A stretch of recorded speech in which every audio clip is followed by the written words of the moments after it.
Welcome to food tag. നമ്മൾ എന്തെങ്കിലും ഒരു റെസിപ്പി ചെയ്യാനായി നോക്കണ സമയത്തായിരിക്കും ഫ്രിഡ്ജിൽ കണ്ടൻസ് മിൽക്ക് ഉണ്ടോ എന്ന് നോക്കുക. ആ സമയത്ത് ഉണ്ടാവില്ല. ഇനിയിപ്പോൾ റെസിപ്പിക്ക് വേണ്ടി കണ്ടൻസ് മിൽക്കൊക്കെ ഉണ്ടാക്കണമെങ്കിലോ ഒരുപാട് സമയമാവും.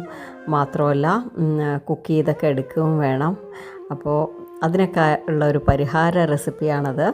നോ കുക്ക് കണ്ടൻസ് മിൽക്കാണ്. ഇത് കുക്ക് ചെയ്യേ വേണ്ട, പെട്ടെന്ന് നിമിഷങ്ങൾ കൊണ്ട് നമുക്ക് ഉണ്ടാക്കിയെടുക്കാം. അപ്പോൾ വീഡിയോയിലേക്ക് പോകുന്നതിന് മുമ്പായിട്ട് നമ്മുടെ ചാനൽ ആരെങ്കിലും പുതുതായി കാണുന്നുണ്ടെങ്കിൽ പ്ലീസ് ഒന്ന് സബ്സ്ക്രൈബ് ചെയ്ത് സപ്പോർട്ട് ചെയ്യണേ.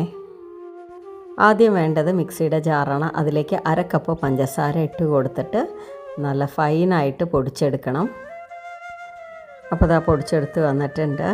നന്നായിട്ട് തന്നെ പൊടിച്ചെടുക്കണം കേട്ടോ. ഇനി ഇതിലേക്ക് 1 കപ്പ് പാൽപ്പൊടി ചേർത്ത് കൊടുക്കണം. ഞാനിവിടെ മധുരമില്ലാത്ത പാൽപ്പൊടിയാണ് ചേർക്കണത്.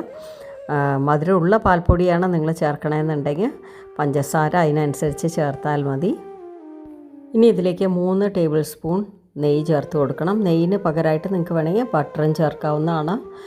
അപ്പോൾ ബട്ടർ ചേർക്കുന്ന സമയത്ത് അൺസോൾട്ടഡ് ചേർക്കാനായിട്ട് ശ്രദ്ധിക്കുക. അതിനുശേഷം വീണ്ടും ഒന്നും കൂടെ അടിച്ചെടുത്ത് വരണം. ഇനി ഒരു സ്പാച്ചുല കൊണ്ട് ഇതെല്ലാം കൂടെ ഒന്നും കൂടെ മിക്സ് ചെയ്ത് കൊടുക്കണം. അതിന് ശേഷം ഇതിലേക്ക് 1/2 കപ്പ് ഇളം ചുടുവെള്ളം ചേർത്ത് കൊടുക്കണം. ഒരുപാട് തിളച്ച വെള്ളം ചേർക്കരുത്, ഇളം ചുടുവെള്ളം ചേർത്താൽ മതി. ഇനി ഇതെല്ലാം കൂടെ ഒന്നും കൂടെ ഫൈനലായിട്ട് അടിച്ചെടുക്കണം. അടിച്ചെടുക്കണ സമയം ഒരു 40-50 സെക്കൻഡെങ്കിലും മിനിമം അടിച്ചെടുക്കണം. എന്നാലാണ് ഇതിൻ്റെ കൺസിസ്റ്റൻസിയും ടെക്സ്ചറൊക്കെ കറക്റ്റായിട്ട് ഉണ്ടാവുക കേട്ടോ. ഇപ്പോൾ കുറച്ച് ലൂസായിട്ടാണ് ഇതുള്ളത്. ഇത് ഫ്രിഡ്ജിൽ വെച്ചിട്ട് ഒരു അരമണിക്കൂർ അല്ലെങ്കിൽ ഒരു 15 മിനിറ്റെങ്കിലും തണുപ്പിച്ചെടുത്ത് കഴിഞ്ഞാൽ നല്ല പെർഫെക്റ്റ് ആയിട്ടുള്ള ടെക്സ്ചർ ഉണ്ടാവും. ഞാൻ ജാറോട് കൂടെ തന്നെയാണ് ഫ്രിഡ്ജിൽ വെച്ചത്. ഇപ്പോൾ കുറച്ചുകൂടെ തിക്കായിട്ടുണ്ട്.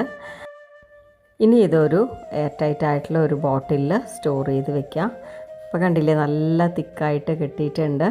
അപ്പോൾ ഇത് കുറച്ചധികം ദിവസം നമുക്ക് സ്റ്റോർ ചെയ്ത് വെക്കാൻ പറ്റും. ഫ്രിഡ്ജിൽ വെക്കണം എന്ന് മാത്രം. അതുപോലെ നല്ല എയർ ടൈറ്റ് ആയിട്ട് തന്നെ അടച്ച് വെക്കണം. ഇതിൽ വെള്ളം തട്ടരുത്. ഇതൊക്കെ മാത്രം ശ്രദ്ധിച്ചാൽ മതി കേട്ടോ. അപ്പോൾ എത്ര പെട്ടെന്ന് നമ്മൾ ഉണ്ടാക്കി കഴിഞ്ഞു. അപ്പോൾ ഈ ഒരു കണ്ടൻസ് മിൽക്ക് കൊണ്ട് നമുക്ക് നമ്മൾ ഏതിനൊക്കെയാണോ പുറത്തുനിന്ന് വാങ്ങണ കണ്ടൻസ് മിൽക്ക് കൊണ്ട് ഉണ്ടാക്കുന്ന റെസിപ്പീസിനൊക്കെ നമുക്ക് ഇതുകൊണ്ട് ഉണ്ടാക്കാം കേട്ടോ. അപ്പോൾ എല്ലാവരും ട്രൈ ചെയ്ത് നോക്കണം. ഈ കണ്ടൻസ് മിൽക്ക് കൊണ്ട് നല്ല അടിപൊളിയായിട്ടുള്ള ഒരു റെസിപ്പി ഉണ്ടാക്കുന്നുണ്ട് കേട്ടോ. വീഡിയോ ഇഷ്ടമായിട്ടുണ്ടെങ്കിൽ ലൈക്ക് ചെയ്യുക, ഷെയർ ചെയ്യുക, കമൻറ്റ് ചെയ്യുക. സബ്സ്ക്രൈബ് ചെയ്യാത്തവർ സബ്സ്ക്രൈബ് ചെയ്ത് സപ്പോർട്ട് ചെയ്യുക. ഈ വീഡിയോ കണ്ട എല്ലാവർക്കും താങ്ക് യു.